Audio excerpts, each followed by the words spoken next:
Bonjour à tous.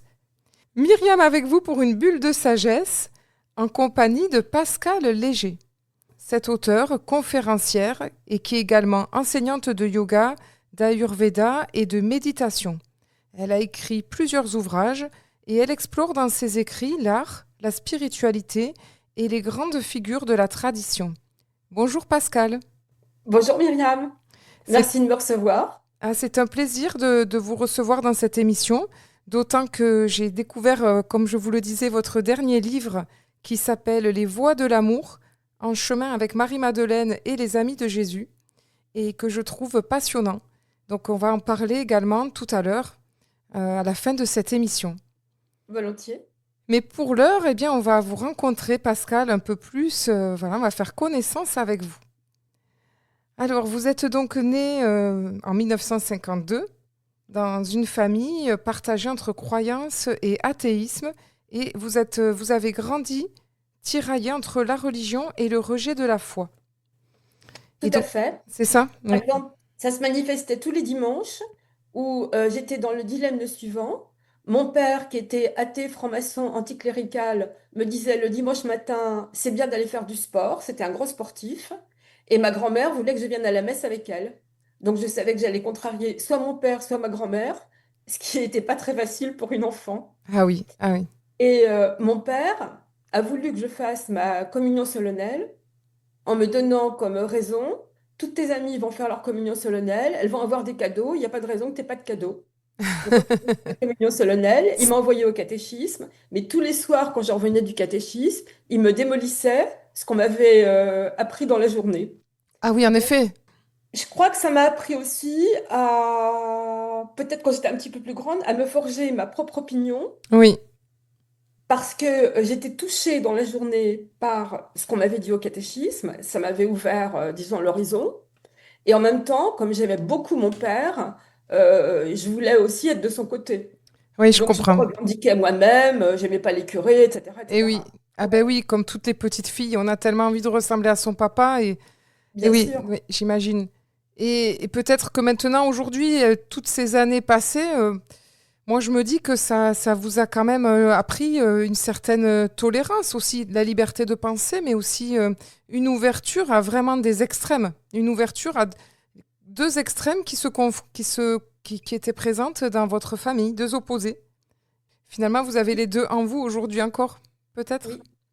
Oui. Alors, plus maintenant, mais c'est vrai que ça m'a donné envie d'aller voir un petit peu ailleurs ce qui se passait, c'est-à-dire en dehors du catholicisme, parce que la famille de ma mère était catholique, mais ma mère n'était pas pratiquante.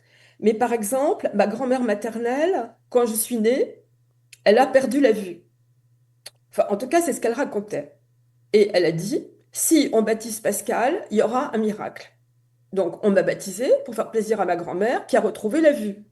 Alors, était-ce un miracle ou était-ce une invention de ma grand-mère? Je ne sais pas. Ah oui, Mais voilà. Ma grand-mère était une catholique pratiquante et ça m'a donné envie d'aller, par exemple, quand j'ai voulu faire du scoutisme à l'âge de 12 ans, comme je ne voulais pas aller chez les catholiques pour ne pas déplaire à mon père, je suis allée chez les protestants. ah oui, ah ça Et c'est puis j'avais dans chouette. mon enfance beaucoup d'amies juives et ma mère, d'ailleurs, jusqu'à sa mort, elle est décédée à 101 ans, me disait, ma pauvre fille, tu es complètement enjuivée. Ah oui, Pendant des années, j'ai cru que c'était ma mère qui avait inventé cette expression. Et puis, en allant voir le très beau film, je crois que c'est de Xavier Giannoli, ah, des ombres et des lumières, là, sur l'époque de la Seconde Guerre mondiale, à un moment, il y a un discours de Brasillac, et j'ai entendu Brasillac employer cette expression, et j'ai dit, bon, ben maintenant, je sais d'où ça vient. Vu les opinions antisémites de ma mère, c'est pas étonnant. ah oui, Donc déjà, il y avait ça, le protestantisme, le judaïsme. Et puis, quand j'avais, pour ma communion solennelle, c'est très curieux, un ami de mon père m'a offert deux livres sur l'Inde, un livre de contes et un livre, je m'en souviens encore, qui s'appelait Splendeur et crépuscule des Maharajas, écrit par un auteur qui avait pris comme nom de plume Witold de Gaulish. Moi, rien que son nom me faisait complètement rêver. Et c'est comme ça que je suis tombée amoureuse de l'Inde. Et donc après, moi, j'ai fait tout un parcours par l'hindouisme, le bouddhisme, le soufisme. J'ai failli me convertir au judaïsme et je suis revenue au christianisme. Ah là oui, effectivement. Mais c'est beau parce que finalement, ça vous a permis d'explorer et de vous apercevoir que toutes les voies spirituelles, toutes les traditions ont leur richesse. Et je trouve ça beau de finalement revenir quelque part à la maison. Exactement. Oui, dans Et sa maison, dans sa tradition, dans son héritage. Parce que même si votre père est anticlérical, mais c'est quand même par réaction à un héritage que lui aussi, dont il est héritier, même s'il s'en défend. bien sûr. Et puis mon père était anticlérical, mais suffisamment cultivé pour connaître toute l'histoire biblique. Et par exemple, il avait une jolie collection de tableaux de la Renaissance italienne et des Flamands. Et il y avait beaucoup de sujets bibliques dont il me parlait. Ah oui, c'est beau. Voilà.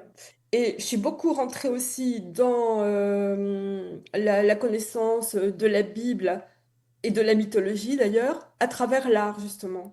C'est une porte d'entrée vraiment Mm. absolument merveilleuse. Et c'est pour ça que dans mes livres, j'aime toujours, c'est difficile, j'ai du mal à trouver un éditeur en fait, parce que les images coûtent cher et que souvent les éditeurs refusent. Mais je tiens absolument à ce qu'il y ait des images, parce que je trouve que les images sont vraiment quelque chose de très très parlant. Et dans mon dernier livre, là, dont on parlera tout à l'heure, j'ai même eu l'idée de faire commenter par les personnages eux-mêmes les tableaux dont ils sont les sujets. Oui, je confirme, oui. Ah oui, oui, c'est vraiment original. Et ah oui, ça donne, comme je vous le disais, hein, moi j'aime beaucoup cette écriture que vous avez choisie pour ce dernier livre. On en parle, mais on y reviendra tout à l'heure. Parce D'accord. que on parlait effectivement de, comment dire, de votre fascination pour l'art et la littérature. Si, si. C'est ça? Oui, oui.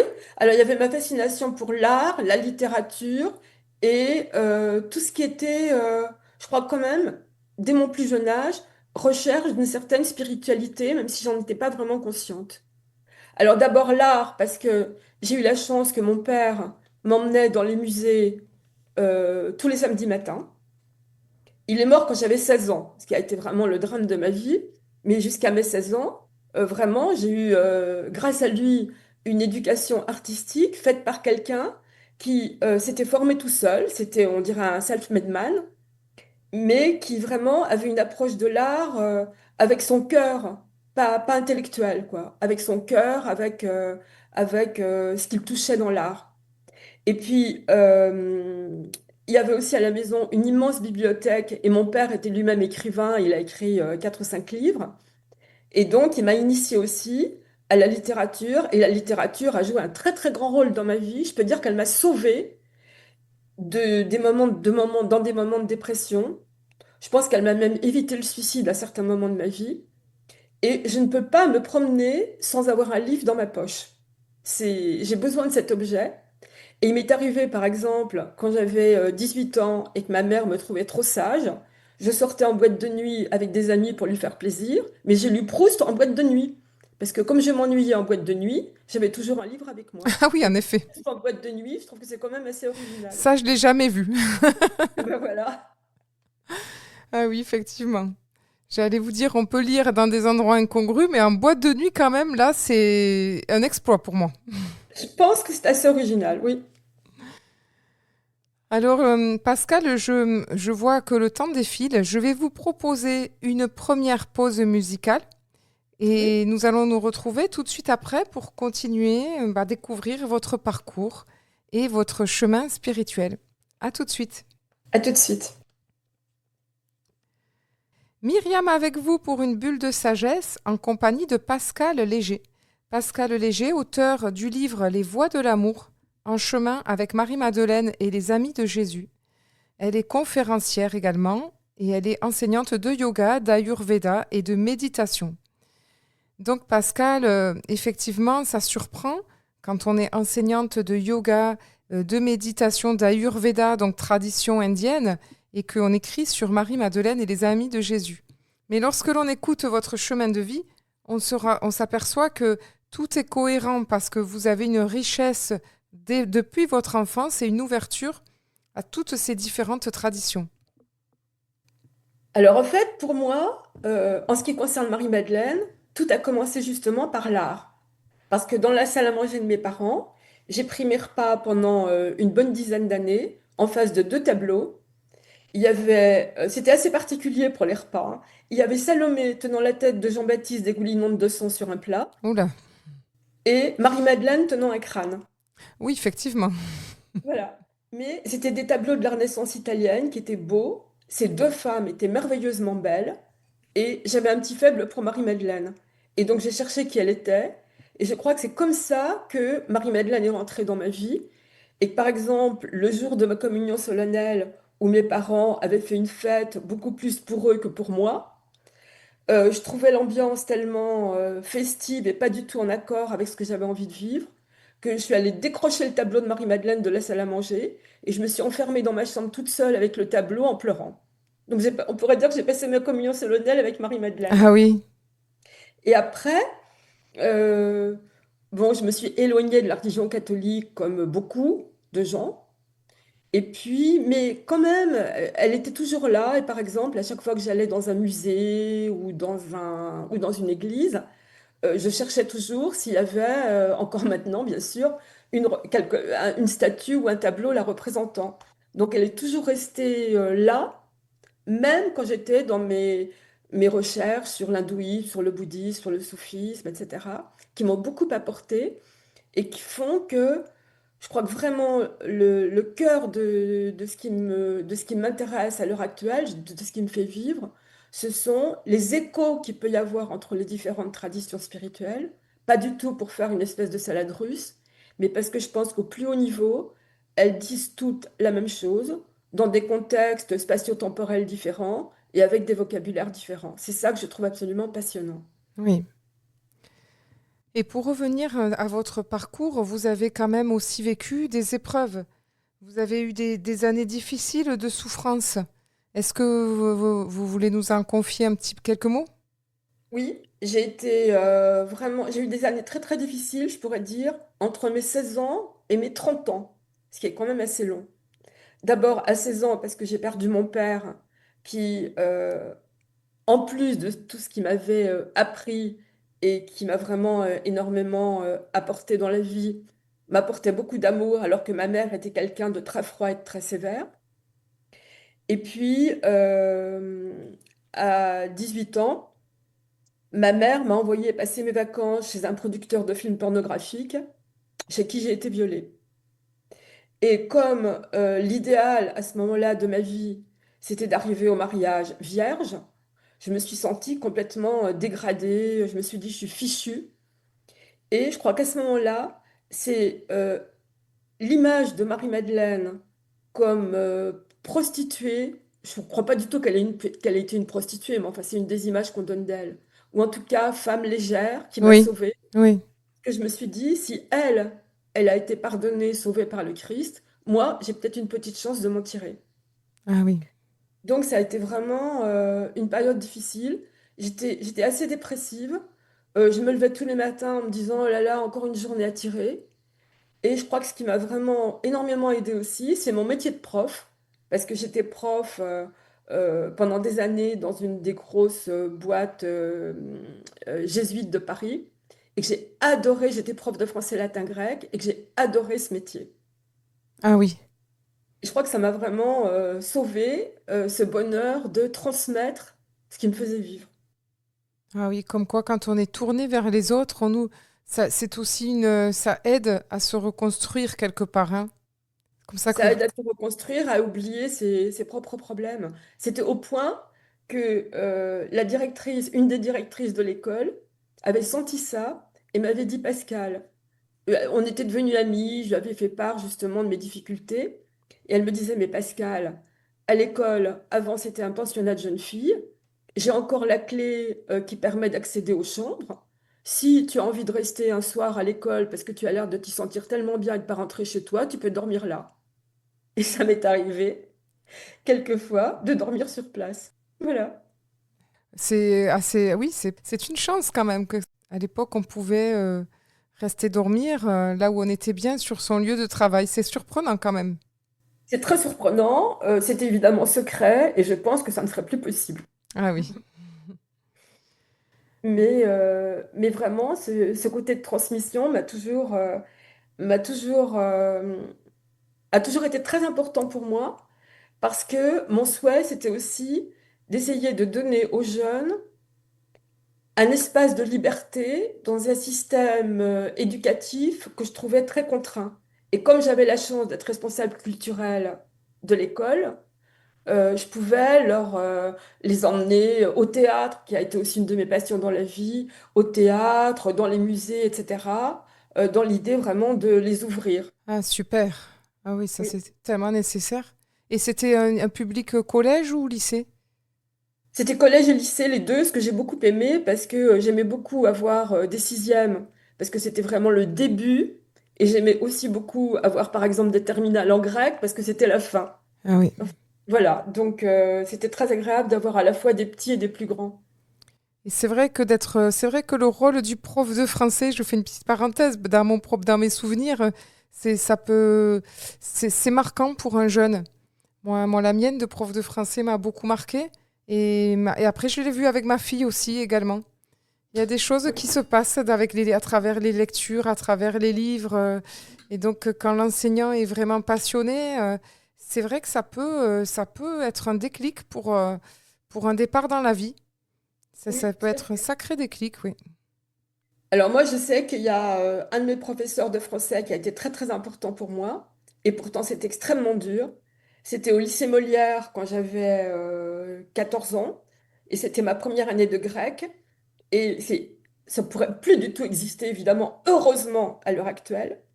Quand on ne savait pas bien nos leçons, elle nous balançait nos cahiers à la figure, ou elle nous tapait sur les doigts.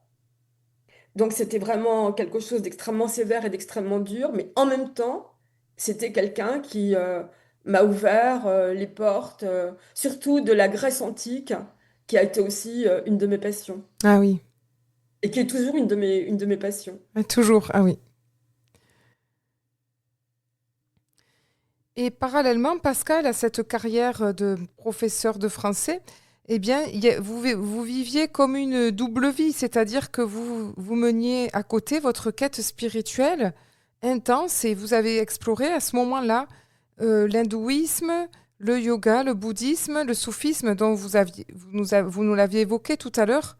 Mais tout ça a fait partie de votre reconstruction, j'imagine.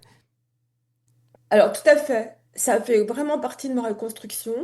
Je crois que ce que l'Inde m'a apporté, c'est vraiment... Alors en Inde, je fais vraiment une grande différence entre la tradition spirituelle et puis évidemment ce qui est devenu la société indienne, surtout maintenant. Mais dans la tradition, ce que j'ai découvert, c'était une grande tolérance, c'est-à-dire que chacun peut avoir sa divinité de prédilection, chacun a son chemin vers le divin, et qu'il n'y a pas un chemin qui est meilleur qu'un autre. Et ça, j'ai trouvé ça très intéressant. Et puis, j'étais très touchée par toutes les histoires mythologiques, parce que j'adore la mythologie, et aussi toutes les symboliques qu'elle pouvait contenir. Et aussi par ce mélange qu'on trouve en Orient, que j'ai retrouvé aussi chez les pères de l'Église des premiers siècles, par exemple les pères cappadociens, ce mélange à la fois de théologie, de poésie, de réflexion, avec qui n'est pas cette séparation comme on a en Occident entre c'est de la philosophie ou c'est de la théologie ou c'est de la poésie. Là-bas, tout est mêlé et ça me convient vraiment beaucoup mieux parce que je trouve que ça mêle des ouvertures qui se rejoignent et quelquefois une pluralité de sens qui est très riche. Ah oui. Eh bien, Pascal, je vais vous proposer une deuxième pause musicale et nous allons nous retrouver juste après la pause pour continuer votre parcours de vie et votre quête spirituelle. À tout de suite. Avec joie. Myriam avec vous pour une bulle de sagesse en compagnie de Pascal Léger. Pascal Léger, conférencière, enseignante de yoga, d'ayurveda, de méditation, et également autrice de plusieurs ouvrages, dont le dernier, Les Voies de l'amour en chemin avec Marie-Madeleine et les Amis de Jésus. Alors Pascal, nous sommes rentrés un petit peu sur vos traces dans votre parcours de vie, dans votre quête de sens, et on a découvert votre passion pour la littérature, l'art, et pour différentes traditions qui vous ont ouvert, je dirais, à cette vision universelle que vous avez aujourd'hui de la spiritualité. Vous avez bien précisé, c'est pas pour faire une soupe, un mélange, un syncrétisme confus, mais c'est, pour résumer hein, ce que vous venez de nous exprimer, c'est que chaque voie, chaque chemin est magnifique, chaque voie est belle et chaque voie est riche en elle-même, et mais que finalement, voilà, il suffit d'en choisir une, mais que toutes se rejoignent dans le fond. Et après, Voilà. c'est une Et histoire d'affinité après. bien sûr. Et par exemple, ce que m'a apporté aussi l'Inde, c'est l'importance qui est donnée au corps. Ah oui, D'abord, moi, ça m'a beaucoup touchée puisque j'avais un corps donc, qui avait été meurtri par le viol. Et puis, parce que le corps est mal vu dans la tradition judéo-chrétienne. Et donc, cette découverte du corps, de l'importance du corps, du massage, de la beauté du corps, que j'avais déjà vu dans l'Antiquité grecque, mais qu'on voit encore plus évidemment en Inde, ça m'a vraiment ouvert des portes. Et ça m'a amené, par exemple, à rechercher dans la culture judéo-chrétienne comment était vu le corps et, et à découvrir qu'évidemment, l'incarnation est au cœur du christianisme et que donc c'est une mauvaise interprétation, en tout cas ça a été pendant des siècles, ce rejet du corps n'est pas du tout justifié. oui, Le corps est le temple de l'esprit, disait Saint Paul, et ça, on n'en tient pas beaucoup compte. non, c'est vrai. Et dans votre quête aussi, ben, voilà, suite à votre voyage en Inde, donc vous êtes bien sûr, vous restez quand même, vous êtes toujours relié à, on va dire, l'hindouisme ou le Alors, je bouddhisme. suis toujours reliée à l'Inde par le cœur. Cet hiver, j'ai fait mon 32e voyage en Inde. Ah oui, effectivement. Où j'ai failli mourir d'ailleurs, parce que, enfin, pour résumer ça rapidement, j'ai eu une occlusion intestinale et à quelques heures près, j'étais plus là. Et j'ai été admirablement bien soignée en Inde, avec, pour moi, le meilleur de l'Inde, c'est-à-dire toutes les techniques modernes dans un hôpital magnifique, et aussi des gens patients, calmes, paisibles, qui m'ont donné, je trouve, beaucoup d'amour. Et cette attention qu'il y a à l'autre, que j'ai trouvée en Inde, m'a toujours beaucoup touchée. Et le fait que on a vraiment l'impression que la communication entre les gens est plus facile et est plus portée vers une image positive de l'autre et l'amour. Alors qu'en Occident, je me demande si le regard qu'on pose vers l'autre n'est pas parasité par notre histoire du péché originel qu'a inventé Saint Augustin au IVe siècle, et qui fait que on regarde l'autre comme marqué par cet art du péché originel, c'est-à-dire comme quelque chose comme quelqu'un qui a quelque chose de mauvais en lui. Et ce que j'allais dire à propos de l'Inde, c'est que c'est une terre riche aussi en sagesse, parce que quand on voit le nombre de héros de sagesse, entre guillemets, de sages, de saints, je pense à, ben, il y a déjà Gandhi, il y a eu Mère Teresa, il y a Amma aujourd'hui, et puis plein d'autres dont je vois les visages, mais je ne me rappelle pas forcément des noms. Ça a forcément laissé imprimer cette terre. Alors tout à fait.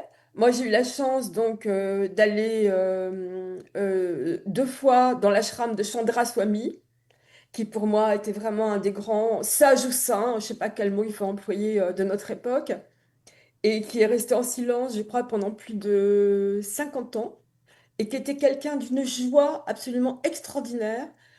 Il était très âgé, mais il avait un visage d'enfant, avec cette joie vraiment qui l'habitait complètement. Et puis j'ai emmené des groupes plusieurs fois parce que j'ai accompagné des voyages spirituel pendant un certain nombre d'années. J'ai accompagné des groupes plusieurs fois à l'ashram d'Ama et j'ai ressenti ce que beaucoup de gens disent ressentir quand on est dans les bras d'Ama, c'est que c'est comme si on recevait un amour incommensurable, un amour d'une qualité qu'on n'a jamais reçu avant dans notre vie. Et ça, c'est très, très, évidemment, très, très émouvant. Et il y a vraiment pour moi un avant et après. Un Ouais. avant et un après. Et justement, ça introduit le sujet des grandes rencontres que vous avez pu faire. C'était le sujet que je souhaitais aborder. Donc, il y a Ama, je découvre, hein, que vous l'avez rencontré de très près. Et il y a également, il me semble bien que ensuite ou avant, je n'en sais rien, vous avez aussi eu une rencontre marquante avec Jean-Yves Leloup. Donc, Jean-Yves Leloup, cet écrivain orthodoxe, voilà, très connu aussi, également. Alors, je connais Jean-Yves depuis à peu près 25 ans. Et c'est lui, d'ailleurs, qui m'a ramené au christianisme.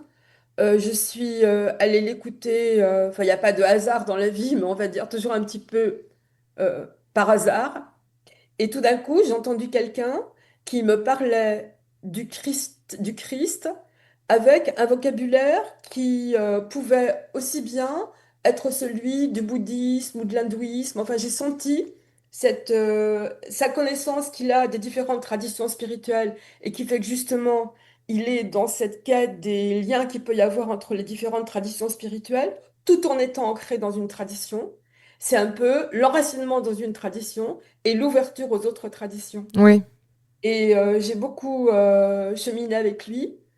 Et vraiment, ce que je ressens, c'est que les autres traditions, elles continuent à me nourrir parce qu'elles me donnent aussi quelquefois des éclairages sur ma propre tradition chrétienne à laquelle je suis revenue, ne me donne pas le christianisme lui-même ou que je n'ai pas trouvé, hein. oui, oui, oui. Donc, c'est toujours très, très riche. Oui, ça me parle beaucoup. Je ressens, oui, je ressens un peu ça également. S'ouvrir aux autres traditions, ça enrichit la sienne. Et c'est pas du tout une fermeture, en fait. Moi, c'est ce que je découvre aussi à travers toutes les personnes que je rencontre dans mes émissions. Oui. Oui. Et comme Jean-Yves a écrit aussi plusieurs livres sur Marie-Madeleine, et a dirigé pendant un certain nombre d'années le sanctuaire de la Sainte-Baume. Il m'a ramené aussi à Marie-Madeleine. Et oui, encore Marie-Madeleine. Toujours Encore Marie-Madeleine. Marie-Madeleine. Toujours Marie-Madeleine, voilà. On pourrait dire que Marie-Madeleine, elle a été présente tout au long de cette émission. Elle a été présente tout au long de votre vie. On peut dire, hein. C'est un peu vous diriez, votre ami de sagesse, votre ami de l'invisible. Alors, c'est tout à fait mon amie de l'invisible. Et elle m'accompagne vraiment, j'allais dire depuis toujours, et encore plus depuis que j'ai écrit donc, ce premier livre, Marie-Madeleine, L'amour à tant de visages. Parce que depuis, d'abord, ce livre, il a une histoire quand même je trouve touchante, c'est que c'est venu de la manière suivante. C'est une amie qui m'a invitée le jour de Pâques et les enfants cherchaient des œufs dans le jardin, des œufs de Pâques, en me disant, est-ce que tu connais la symbolique de l'œuf de Pâques? Donc je lui en parle un peu. Et je ne sais pas pourquoi, je lui parle d'une icône où Marie-Madeleine, au lieu de tenir son éternel flacon de parfum devant son cœur, tient un œuf. Il y a toute une histoire avec un œuf. Elle me dit, oh Marie-Madeleine, je connais pas bien, tu pourrais nous faire une conférence. Je fais et je mets ma petite conférence par écrit et c'est devenu le livre. Et ce qu'il y a eu d'extraordinaire, c'est que pendant ce temps-là, mon mari, qui avait 30 ans de plus que moi, était en fin de vie à la maison. Et même si à la fin j'étais trop inquiète pour écrire, vraiment l'écriture du livre m'a accompagnée pendant toute cette période de ma vie douloureuse. Et après, j'ai pas spécialement cherché à le faire éditer, mais quelques amis m'y ont poussé. Et je l'ai envoyé à un éditeur, justement, spécialisé dans les livres sur l'Inde, ce qui n'était pas gagné, et qui a accepté ce nouveau challenge. Et donc, depuis, je n'arrête pas de faire des rencontres magnifiques, j'allais dire grâce à Marie-Madeleine. En particulier, j'ai eu la chance de rencontrer la présidente de l'association des chemins des Saintes et des Saints de Provence. C'est une association qui a Oui, créé un sentier de pèlerinage qui existe depuis quelques années, oui, tout à fait. les Saintes-Maries de la Mer à Saint-Maximin, Oui, oui. et sur lequel j'ai eu la Mais chance de marcher un peu plus de 2 fois. on peut les citer parce ils sont par ici, hein, de par chez nous. Et donc, j'ai déjà interviewé 2 fois, si c'est bien Cyril Bolin et son épouse dont vous parlez. Voilà, et là je parlais de Martine Guillot qui maintenant est la présidente de l'association, Ah mais oui, effectivement, eh bien oui, sûr, eh Cyril oui, et Marie. Oui, oui, tout à fait. eh oui. Bon. Et puis j'ai rencontré aussi Céline Anaya-Gauthier qui a créé la Via Magdalena, donc un autre chemin sur les pas de Marie-Madeleine, plutôt sur les traces de Marie-Madeleine, qui lui démarre de Vézelay. Et vraiment, à chaque fois, ce sont des rencontres avec des gens très très différents, puisque Marie-Madeleine est un personnage qui nous parle énormément à l'heure actuelle, aussi bien pour des gens qui sont ancrés dans une foi chrétienne, que quelquefois pour des approches plus New Age ou C'est avec vrai. lesquelles je ne suis pas forcément d'accord. Oui. Je trouve ça toujours intéressant d'aller aussi vers ceux qui ne sont pas d'accord avec vous pour essayer justement d'établir un dialogue avec eux. Ah oui, encore une fois, cette ouverture qui vous vient de ce dilemme, hein, on revient à l'enfance entre les deux extrêmes, ben, ça vous permet ça aussi aujourd'hui. C'est-à-dire Oui, je de crois. voilà, de pas être d'accord avec quelqu'un, mais pourtant de maintenir le dialogue. Oui, Eh bien, merci Pascal. Je vous propose une troisième pause musicale, si je compte bien, et nous allons nous retrouver tout de suite après. Nous allons parler un peu plus de votre livre et peut-être de votre passion aussi pour Marie-Madeleine. À tout de suite. oui. Myriam avec vous pour une bulle de sagesse en compagnie de Pascal Léger, qui est conférencière, enseignante de yoga, d'ayurveda, de méditation et qui est auteur de plusieurs ouvrages, dont le dernier qui s'appelle Les voies de l'amour, un chemin avec Marie-Madeleine et les enfants de Jésus. Et donc justement, nous étions en train de discuter, d'échanger plutôt, autour de Marie-Madeleine, qui est la grande amie de l'invisible de Pascal. Donc Pascal, on a vu la richesse de votre parcours, tout ce qui vous a construit aujourd'hui, vos rencontres également, donc les différentes traditions, les différentes religions, on pourrait dire, les différentes voies spirituelles, et aujourd'hui ce retour au christianisme tout en étant ouverte à toutes les traditions.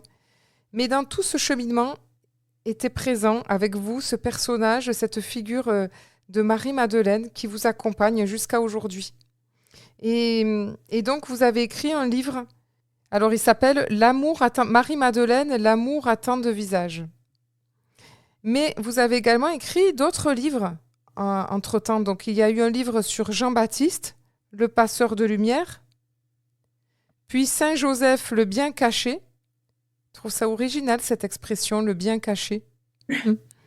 Ben, je crois que le point commun, en tout cas, de ces trois premiers livres, c'était de mettre en lumière, enfin modestement, des personnages dont soit on a une image pour moi faussée, soit qui ne sont pas à leur juste place.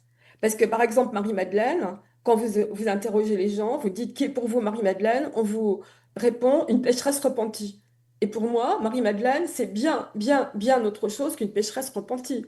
On ne vous répond jamais, c'est celle qui la première a vu le Christ ressuscité, ou c'est l'apôtre des apôtres. Donc on donne toujours une image un peu réductrice et négative d'elle. Jean-Baptiste, pour moi, c'est vraiment celui qui fait le pont entre l'Ancien et le Nouveau Testament. Et je trouve qu'il n'est pas assez mis en valeur et que c'est un personnage vraiment très attachant, euh, enfin moi qui me touche beaucoup. Et Joseph, j'en avais assez de l'image de Joseph comme un vieillard fatigué qui trottine derrière Marie. Et alors que pour moi, Joseph, c'est quelqu'un qui prend des décisions. Quand l'ange lui parle plusieurs fois en lui disant prends ta femme, prends ton fils, pars, il le fait. Et je me suis dit aussi, c'est lui qui a transmis à son fils la tradition de ses pères. Quelle pouvait être l'enfance d'un enfant juif dans un trou perdu comme Nazareth à cette époque-là, et qu'est-ce que Joseph a appris à Jésus. Voilà.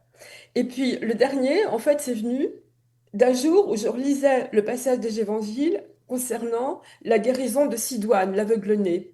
Quand Jésus le guérit en mettant un mélange de boue et de salive sur ses yeux, et il voit. C'est extraordinaire.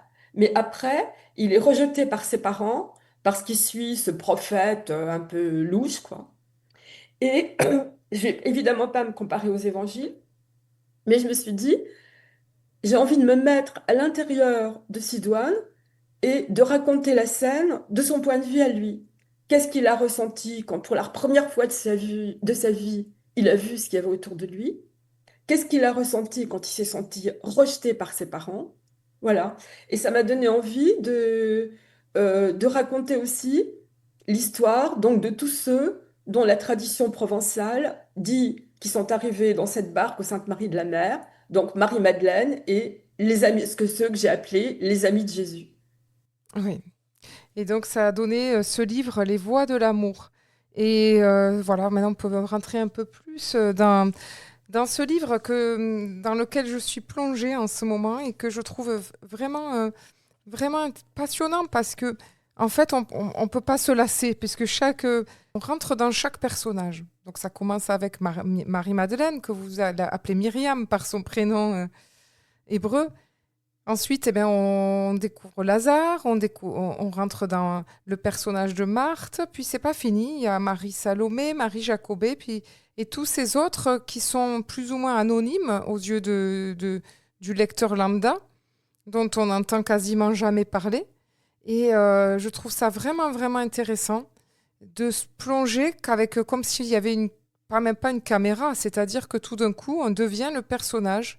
Qu'est-ce qu'il ressent? Qu'est-ce qui le traverse? Alors, à la fois, ses doutes, vous en faites des personnages très accessibles et très humains parce que ce ne sont pas des super-héros. Ce sont des personnages pleins d'humanité qui ont leurs doutes aussi, qui ont leur foi. Et on voit les deux côtés. On voit leur foi inébranlable au Christ, mais on voit aussi tous leurs doutes et toutes leurs peurs aussi. En plus, c'est vrai que vous évoquez ce passage de la traversée de la Méditerranée, où j'imagine beaucoup ne savaient pas nager, tout simplement. Mm. Donc c'est très effrayant de ne pas savoir s'ils allaient arriver ou pas au terme de ce voyage. Et c'était pas des femmes toutes jeunes. Tout Donc, à fait. oui.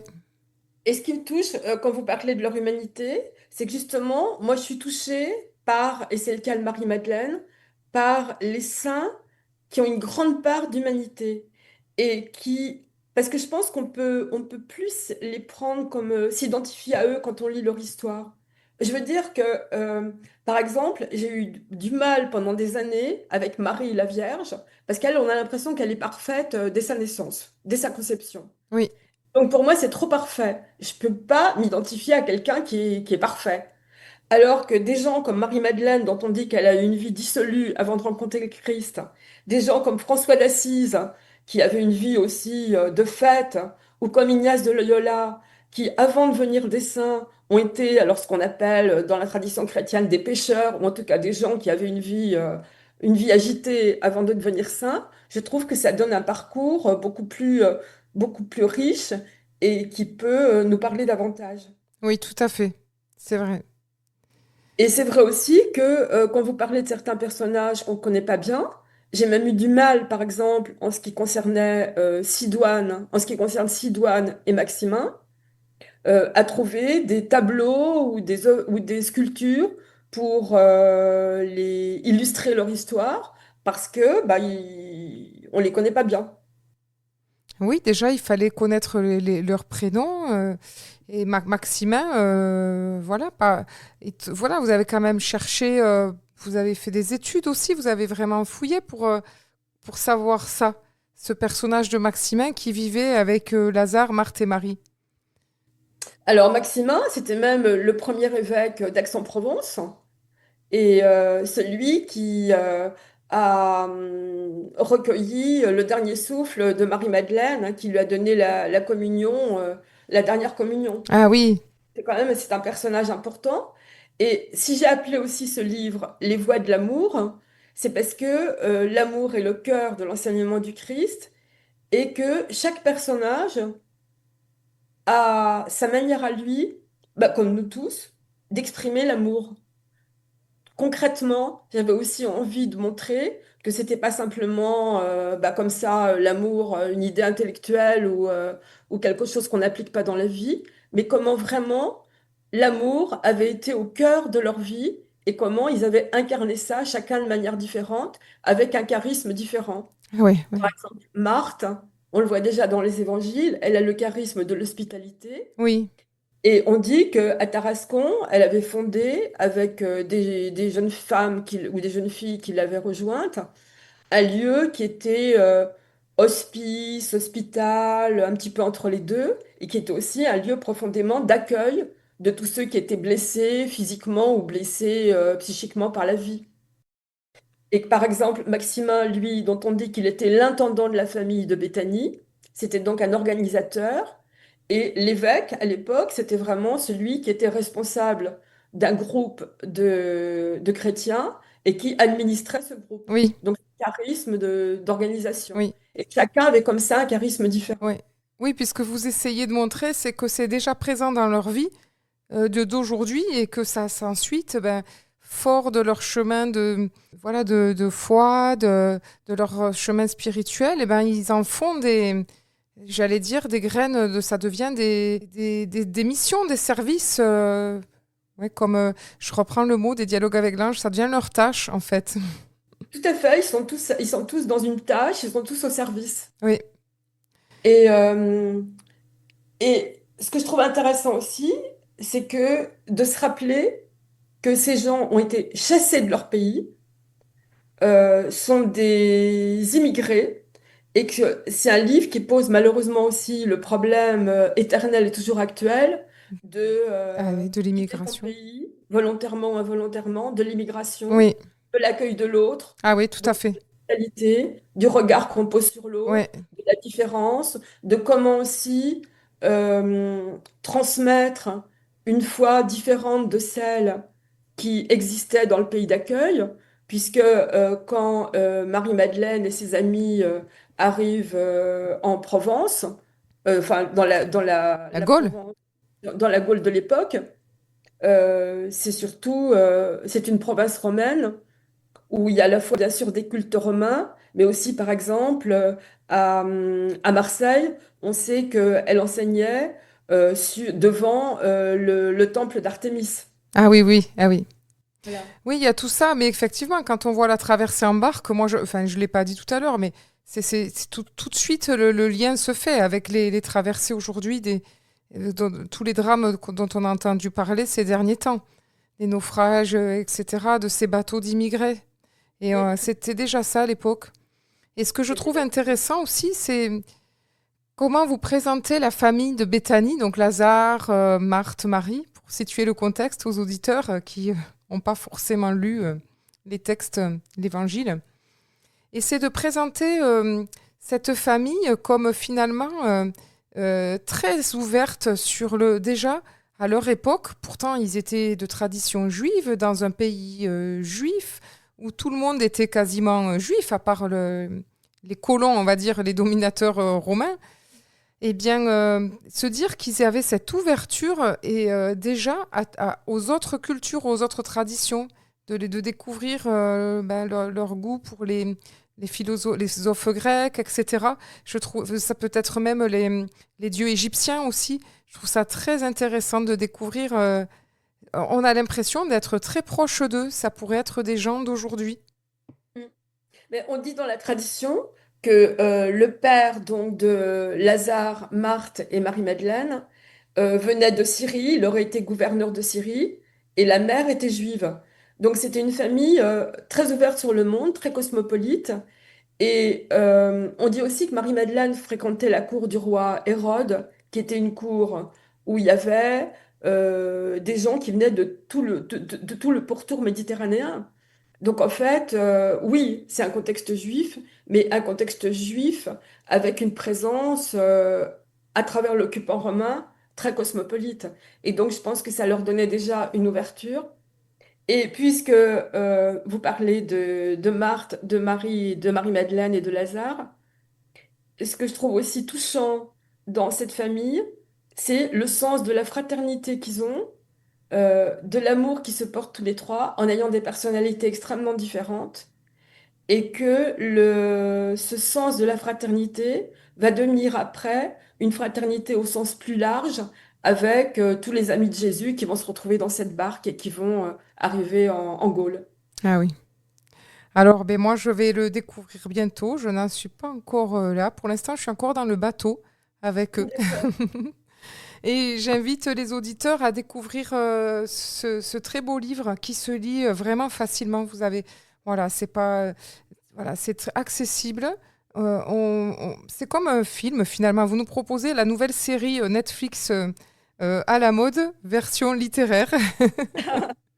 C'est, Merci. voilà, c'est un compliment. C'est pas pour dire, c'est Oui, pour oui, dire oui, que vraiment c'est accessible. Tout le monde peut s'y reconnaître et c'est très intéressant de rentrer dans cette histoire à travers votre livre.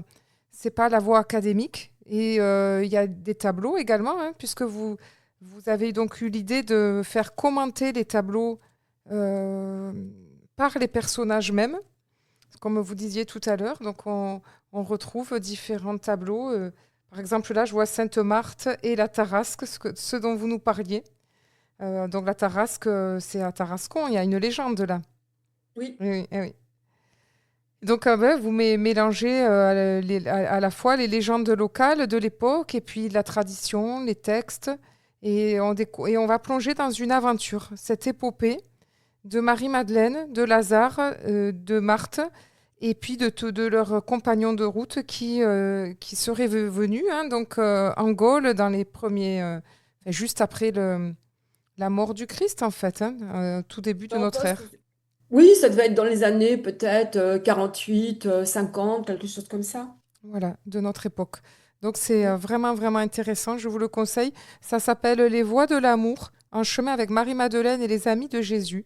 Et donc c'est écrit par notre invité Pascal Léger, aux éditions Jet d'encre. Voilà, donc Pascal, nous arrivons à la fin de cette émission. Je voudrais vous donner le petit mot de la fin. Qu'est-ce que vous souhaiteriez partager à nos auditeurs? De garder confiance. Parce que dans ce livre, justement, on voit que à travers leurs tribulations, à travers les problèmes qu'ils rencontrent, ils ont confiance. Et je crois que moi, dans ma vie, même dans les moments où je me sentais au fond du trou, j'avais comme une petite graine de confiance en moi qui me disait, tu vas t'en sortir. Et donc, je souhaite à tous et à toutes de pouvoir trouver en eux cette graine de confiance qui permet la joie. Et je crois que la joie, c'est vraiment quelque chose d'extraordinaire dans la vie, à cultiver en soi et aussi à pouvoir communiquer aux autres. Merci Pascal. Merci Myriam de m'avoir reçu. Avec joie, justement. C'était un plaisir et une joie d'échanger sur ces thèmes. Notre émission se termine. C'était donc Envie de sagesse avec Pascal Léger.